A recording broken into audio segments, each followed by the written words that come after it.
The city burned under twin moons, its white towers falling one after another as fire filled the sky. Ships screamed overhead, both human and alien, trading bolts of light in the air. Smoke hid the stars. The ground shook again as another blast tore through the palace walls. Soldiers shouted. Civilians ran. Among them, one human soldier moved differently. He wasn't running from danger. He was running toward it. His name was Jackson Rayne, a scout from Earth's Forward Peace Division. He hadn't come here to fight. He came with food, water, and medicine. He was supposed to build trust between species, not dodge plasma fire in broken streets. But that mission was long dead. Now he only had one goal: get to the last chamber of the palace before the enemy reached it. Inside that chamber stood Commander Val'ressa, heir to the throne of the Andarans. Her people had never lost a war. They believed in logic, control, and above all distance. Physical closeness was considered weak. Kissing was a forbidden concept, viewed as something wild species did. And now she was stuck behind a collapsed pillar with a shattered arm and smoke in her lungs, watching her empire crumble. Val'ressa could barely lift her weapon. Blood stained her uniform. Her coms were dead. Her guards were either gone or burning outside. Yet she still didn't scream. She didn't call for help. And she definitely didn't expect the person who slid under the rubble to reach her was a human. Don't shoot. Jackson raised his hands as he crouched beside her. I'm here to help. I'm not one of them. Val'ressa's eyes narrowed. Her weapon stayed on him, though her hand trembled. We don't accept help from outsiders, especially not from humans. Right, Jackson muttered, already cutting his medpack open. And you don't kiss either, right? I read your culture file. You mock us? She hissed through gritted teeth. No, I'm keeping you alive, he replied. He pressed a healing patch to her side. She flinched. You have internal bleeding. You'll be dead in 5 minutes unless I fix it. Her mouth opened like she wanted to argue, but then her body betrayed her. A violent cough shook her frame. Jackson caught her before she could hit the floor. He didn't hesitate, didn't ask. He just acted. You shouldn't touch me, she whispered, weak and angry. Your hands, your kind ... It's not right. I'll stop when you're safe, he said. Not before. The way he spoke made her pause. Not just the words, but the way they came from his mouth, like they were made of stone, firm, steady, true. Not even her guards had ever held her like this. Not even her father had spoken so calmly when the war started. She hated it. And somehow, a part of her didn't. They moved through the wreckage slowly. Jackson supported her weight. He kept his rifle ready, but his focus stayed on her breathing. When enemy soldiers approached, he pulled her into the shadow of a fallen statue and whispered, "Don't move." His body was the shield. Her hand gripped his chest without thinking. After a few narrow escapes, they reached the garden ruins. Here, beneath broken crystal trees and shattered water pillars, she collapsed. Her strength had run out. Jackson kneeled beside her. We rest here. You're bleeding again. Val'ressa tried to sit up but winced. I hate this. I hate meeting you. Good, Jackson said, ripping another patch open. That means you're alive enough to be stubborn. She looked at him, really looked. This human didn't flinch. He didn't leer. He didn't act superior. He moved like a soldier, but his touch was careful. She had seen humans on screens before, loud, dangerous. But this one had blood on his face and still softened his voice when she closed her eyes. I will not kiss you, she said suddenly, as if needing to mark the line before it moved. Jackson blinked, then smiled just a little. Wasn't asking. I'm serious, she added, voice colder now. That act, it's not for my kind. He nodded. That's fine. Saving you's enough. And that made her chest ache more than the wounds. She didn't understand it. She didn't like it. But her mind replayed his words again and again. Not because they were soft, but because they were real. In that broken garden, with enemies circling and night falling, she leaned against him, just to breathe, just to feel something not made of war. He let her rest, his eyes always watching the shadows. And though he didn't say a word, she felt it, that quiet pull she'd always been trained to ignore. She said they didn't kiss. But for the first time in her life, she wondered what it meant to want to. Val'ressa awoke with a sharp breath, her body jolting upright as the first light of morning touched the broken stones. For a moment she forgot where she was. Then she saw the trees cracked and blackened. The garden was no longer alive. And beside her, asleep in sitting posture with a rifle in his lap, was the human who refused to leave her behind. Jackson stirred. As she moved, his eyes opened instantly, scanning their surroundings. Then he looked at her. "You're alive," he said with quiet relief, as if that was all that mattered. Val'ressa looked down. The bandages on her side were fresh. Someone had cleaned her wounds in the night. She knew who. Her people never touched unless required. Even their doctors used floating tools. But this human used his hands. And somehow the pain had faded. "You should have left," she said. "You risked your life for a stranger." "You're not a stranger anymore," he replied. "We almost died together. That makes us something else." She didn't know what to say to that. His words were too simple and too strong. Her culture taught that such language was a trap. Emotions made warriors weak. But as the war screamed in the distance, she wasn't sure who had the stronger world anymore. Jackson stood and offered her a hand. She hesitated. Then, slowly she took it, their fingers locked. Her heart beat faster. He didn't seem to notice. Or maybe he did, and chose silence. That was worse. Or better. She didn't know.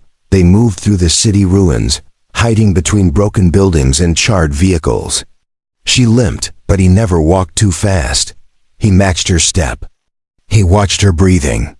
When her knees gave out once, he caught her without a word and carried her in his arms until she could walk again. "I'm not weak," she said bitterly. "I never said you were," he answered. "You treat me like glass." "No," he said softly. "I treat you like someone who deserves care." Those words hit harder than any explosion. Her eyes burned, but she blamed the smoke. She was trained to resist poison, pain, even mind control. But no one had taught her how to resist kindness. They reached the old resistance checkpoint by midday. The building had fallen, but the underground chamber was still there. Jackson used a crowbar to open the door, and they slipped inside the shadows. It smelled like oil and dust, but it was safe for now. She sat against a wall while he found supplies. He brought food, dry rations, human-made. She sniffed one but didn't eat it. "Your food smells strange." "It tastes worse," he said with a grin. She tilted her head. "Why do you smile so often, even now?" Jackson sat beside her and leaned against the wall. "Because smiling helps you stay sane. And because I like the way you frown when I do it." Her eyes narrowed, but she didn't turn away. "You're strange." "Thank you," he replied, as if it was a compliment. They sat like that for a while, quiet, breathing the same air. Not speaking. The war outside had paused or moved elsewhere. In the stillness, her mind wandered. She glanced at him again. His armor was scratched. His face had a small cut on the cheek. She reached out without thinking. Touched it. He froze. Surprised, but didn't pull away. Her fingers traced the wound lightly. "Why didn't you heal this?" "I forgot," he whispered. "You remembered my wounds." "Yours mattered more," he said. Silence fell again, but it wasn't empty. It was warm and slow, like something was building between them. Something neither of them had words for yet. Val'ressa pulled her hand back. "We don't do this. Not my kind. We don't get close." "I know," Jackson said. "But you already are." That truth struck her like a blade. She was too close. She had let him touch her. Let him see her cry. Let him carry her. And now, in the dark, she wanted something she'd never dared speak aloud. "I said we don't kiss," she whispered, not sure if it was a warning or a wish. "I heard you," he replied. "And I still won't ask." "Then why does it feel like you're waiting for me to change my mind?" Jackson looked at her, calm and steady. "Because I think you already have. You just don't know it yet." She turned her face away, but her hand stayed close to his. Their fingers didn't touch. But they could have, so easily. Too easily. She had always believed emotions were chains. But now, his presence felt like freedom, and that terrified her more than any enemy outside the door. The silence didn't last long. The chamber's peace was broken by a distant sound, metal scraping against stone. Jackson stood instantly, rifle ready. Val'ressa grabbed her damaged blaster and pushed herself up, even as pain pulsed through her side. Enemies had found the entrance above.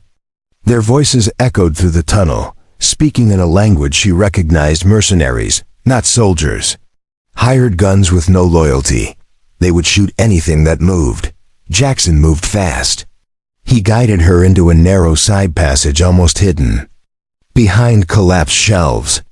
It was dark and tight, but it led deeper into the ruins. They moved slowly, his hand gripping hers the entire way. She hated how good his hand felt in hers. How natural it was now. She didn't pull away. She didn't even think about it until the passage opened into an old tech vault. Walls lined with dark screens and power cells that no longer hummed. The room was cold and lifeless, but it would serve. They crouched behind an overturned console.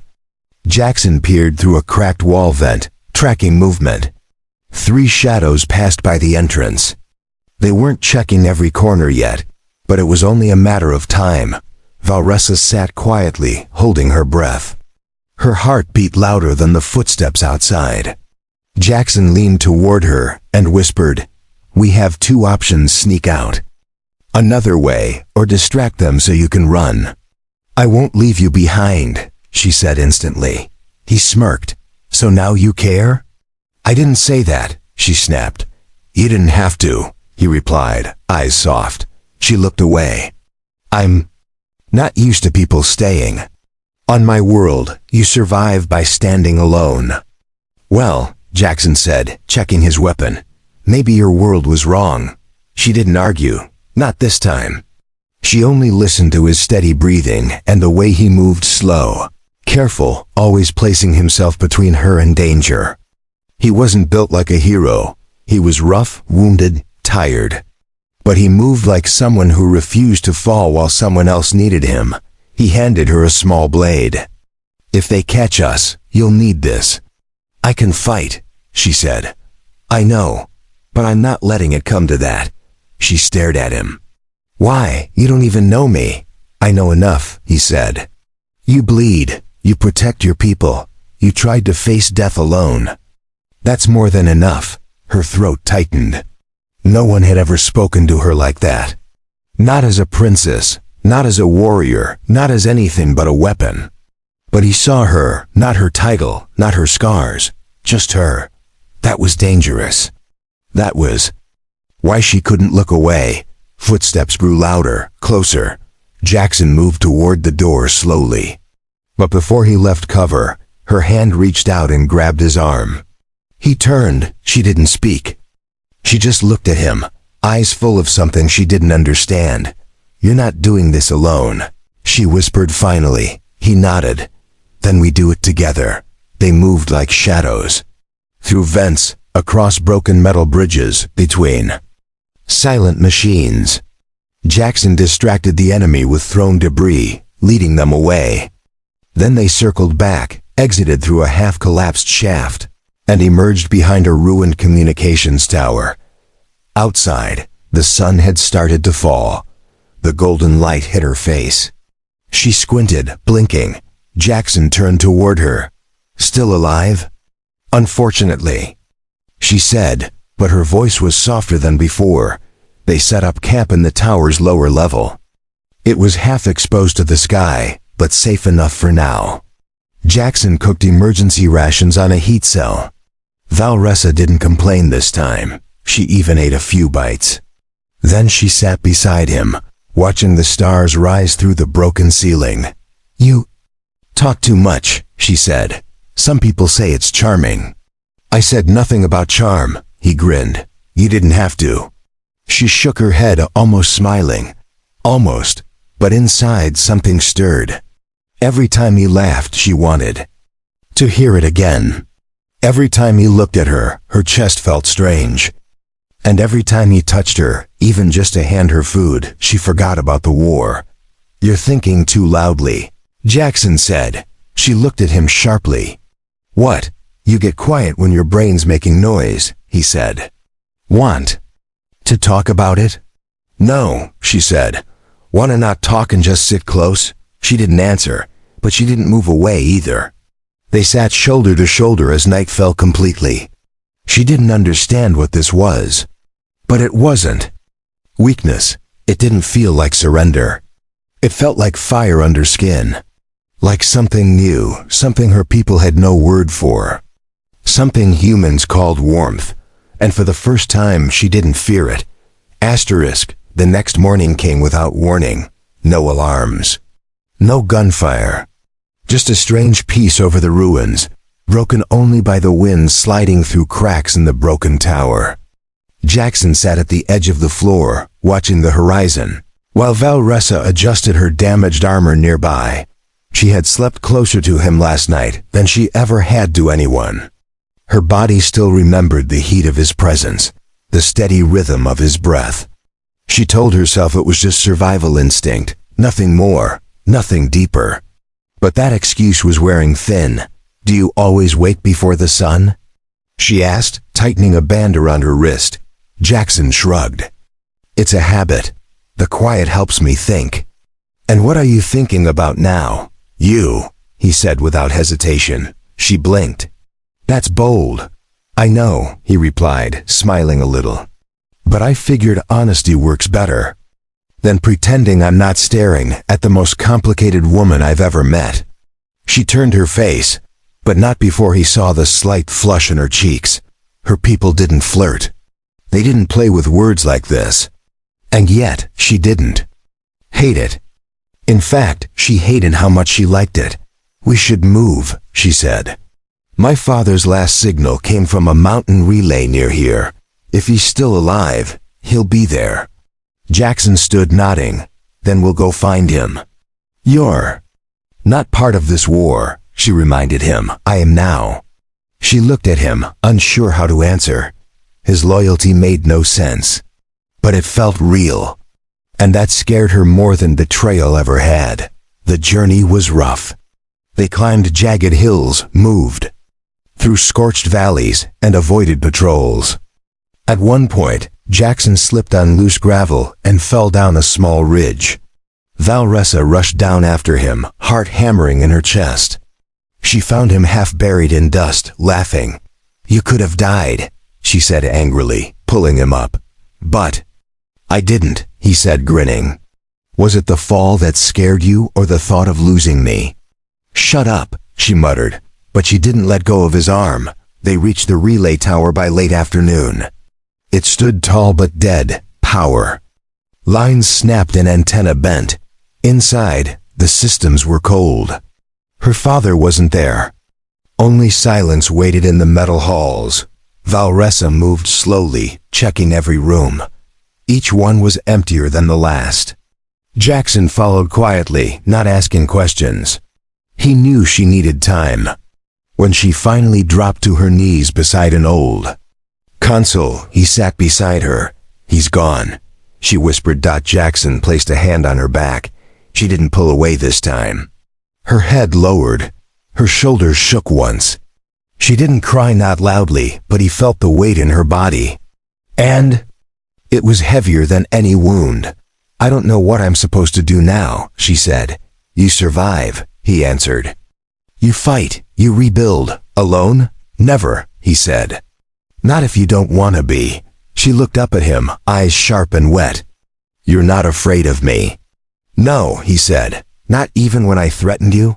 "No. Why?" He leaned in closer. "Because I've seen who you really are." Their faces were inches apart now. Her heart pounded. He wasn't touching her, but it felt like he was. She should have pulled back. She should have reminded him what her people believed. But her body stayed still.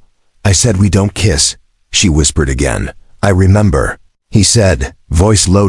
She hesitated, trembling. Then, finally she leaned forward and placed her forehead gently against his. Not a kiss, but more than she'd ever allowed anyone. His eyes closed, and he stayed perfectly still. "This is all I can give," she whispered. "And it's more than enough," he replied. They stayed like that for a while, together, not kissing, not speaking, just breathing the same air. And in that moment, something broke inside her. Not a wound, but a wall, and she didn't want to rebuild it. The sky turned red by evening, not from the sun, but from fire. Distant explosions shook the mountains. The war hadn't stopped. It had only moved west. And now it was coming back. Jackson stood on the highest ledge of the relay tower, using old binoculars. In the distance, he could see a new fleet descending, mercenary crafts, fast and brutal. They weren't just hunting survivors anymore. They were hunting symbols. And Val'ressa was one of the last. He moved quickly down the stairs. Val'ressa was in the control room, trying to restore one of the signal cores. Wires sparked, lights blinked, but the system was still mostly dead. She didn't look up when he entered. "They're coming," Jackson said. "We have maybe 30 minutes before this place is surrounded." Val'ressa didn't stop working. "Then I'll finish in 20. "What are you even trying to do?" "Send a final message to the scattered survivors," she said. "Let them know I'm alive. That there's still a reason to fight."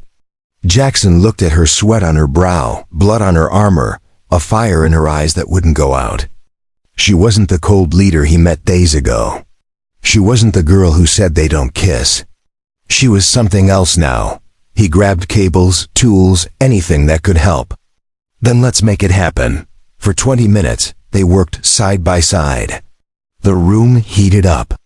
Sparks flew. But when the last panel glowed green and the antenna buzzed to life, Val'ressa touched the control key and took a breath. "This is Commander Val'ressa of House Darren," she said into the mic. "We may be broken. We may be scattered. But we are not finished. If you hear this, live, regroup, return fire. I'm alive, and I won't fall." The signal pulsed outward. Then the tower shook again. "They were out of time. Go," Jackson said. "Out the back hatch. I'll slow them down." "No," she said at once. "We do it together." "There's too many," he replied. "If you fall, they win. And if you die here, I'll never forgive you." He smiled. "Good, then you'll remember me." She grabbed his shoulder hard. "Don't talk like that." "I'm not planning to die," he said. "I'm just planning to buy time." Then she did something neither of them expected. She leaned in fast, touched her lips to his cheek, then pulled away before he could move. It wasn't a kiss, not fully, but it was something closer than before. Jackson blinked. "What was that?" "Hope," she said. "So don't waste it." They ran. Side by side, dodging fire and fallen beams, making it to the back entrance as shots rang out. They slipped into the rocks, down the narrow paths Jackson had scouted earlier. But the enemy wasn't far behind. A plasma round hit near them, knocking both to the ground. Val'ressa rolled into cover and pulled Jackson beside her. He groaned, hand on his side. She tore open his armor and saw the wound burned deep, but not fatal. Still, it slowed him. "I can still move," he grunted. "No," she said. "Now I protect you." She pulled him behind her as more rounds flew overhead. Her blaster returned fire. She hit 2, maybe 3, but more came. Too many. She pressed Jackson into a crevice behind a boulder and turned to face the attackers alone. But before she could charge, he grabbed her hand. "Don't throw your life away, not for me. You gave me something no one ever did," she said. "A reason to care." Jackson looked at her like he wanted to say more. But there was no time. Then came a sound ships above, but not mercenary ones. And then the sky lit up again. This time in defense. From the east, new fighters appeared, marked with her family crest. Survivors had heard her message. They had come. Missiles tore through the enemy lines. Beams of light cut across the sky. The mercenaries panicked and scattered. In minutes, the air fell silent again. Val'ressa dropped to her knees beside Jackson. He was still conscious, still breathing. She placed her forehead against his. "You said you wouldn't ask," she whispered. "But if I kissed you now, would you stop me?" He smiled faintly. "No, but she didn't move yet." Not because she was unsure, but because she was overwhelmed. This human, this reckless fool, had come to her world with medicine and instead gave her something else entirely. And for the first time in her life, she wanted to give something back. Asterisk. The enemy ships were gone. The sky had cleared, but the dust had not yet settled. Smoke still rose from the hills, and the air carried the scent of battle. Rescue teams landed around the shattered relay tower, helping survivors out of the debris. Val'ressa didn't wait for orders. Her focus was on one person only. Jackson lay on a stretcher, quiet but awake. His wound had been sealed, his blood loss under control. Alien medics worked around him, but his eyes stayed fixed on one thing: her. Even hurt, even weak, he smiled the moment she approached. "You didn't run," he said. "I never planned." "T.O.," she replied. He tried to sit up. She stopped him with a gentle hand on his chest. "Rest. You've done enough." "For you?" He murmured, "I'd do it again." Her chest tightened. There it was again, that human honesty. So simple, so impossible to fight. She didn't try to stop the warmth in her chest this time. She didn't try to explain it away. The war had taken too much from her already. She wouldn't let it take this too. She stayed by his side as he healed. Every day, her people returned in small waves: soldiers, engineers, leaders who had believed she was dead. They saluted her with reverence. But it wasn't their praise she sought anymore. It was his voice at night, his jokes, his calm presence when nightmares came. One evening, she sat beside him as he ate human rations. He offered her a bite. She took it without complaint. He raised an eyebrow. "You're not making fun of the food anymore," he said. "It's grown on me," she answered. "I think you're softening." "Maybe," she said, "but only around you." He leaned back, eyes thoughtful. "What happens now?" "I rebuild," she said. "With those who followed my message, I'll help make a new government. One that doesn't lead by fear." "And me?" She looked at him, the softest she'd ever looked at anyone. "You stay, if you want to." His voice dropped. "And if I do?" "Then we figure out what this is," she said, touching her chest. "This thing you gave me, this warmth." He reached out, took her hand, and held it. Not rough, not forceful. Just sure. She didn't pull away. For the first time in her life, she didn't feel like a weapon or a title, just a woman. And that was enough. Later, under starlight on a quiet balcony above the ruins, she stood beside him. Her hair loose, her armor gone, her expression unreadable. Jackson stepped close. He didn't reach for her. He just waited. "I said we don't kiss," she whispered. "I remember," he said gently. "But I lied," she whispered again. "We just didn't know how." He said nothing. He only watched as she moved in close, her eyes on his. Her hand touched his cheek. Her lips brushed his. Not a test, not a dare. A kiss, not taught, not stolen, but chosen. The first of her kind. The First of her life, when they pulled apart, she looked at him. That was strange, he smiled. Want to try again and see if it gets better? She didn't answer with words this time. The kiss was slower, deeper, and full of things neither of them had the language for.